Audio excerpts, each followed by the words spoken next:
அம்பாசமுத்திரத்தில் விசாரணை கைதிகளின் பற்கள் பிடுங்கப்பட்ட சம்பவத்தில் பாதிக்கப்பட்ட 5 பேர் விசாரணை அதிகாரி அமுதா முன்பாக ஆஜராகியுள்ளனர். விவரங்கள் நம்முடைய சிறப்பு செய்தியாளர் சிவமணியிடம் கேட்கலாம். சிவமணி, விவரம் என்ன?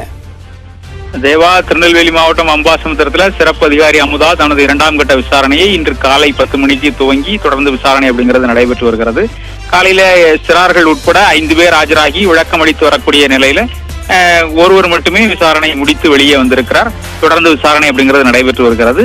முதற்கட்டத்தில் 5 பேர் சென்றவர்களுடைய விசாரணை முடிவடையும் தருவாயில் இருப்பதாக தெரிய வருகிறது.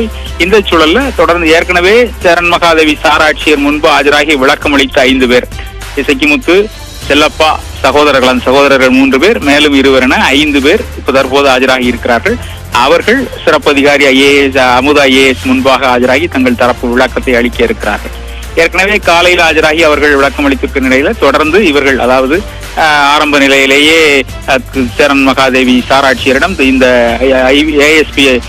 ஏஎஸ்பியாக பணியாற்றிய பல்பீர் சிங் தொடர்ந்து தங்கள் மீது எவ்வாறு தாக்குதல் நடத்தினார்கள் என்பது குறித்த விரிவான விளக்கங்களை அளித்த அவர்கள் தற்போது இந்த சிறப்பு அதிகாரி அமுதா ஐஏஎஸ் முன்பாக ஆஜராகி விளக்கம் அளித்து வருகிறார்கள்.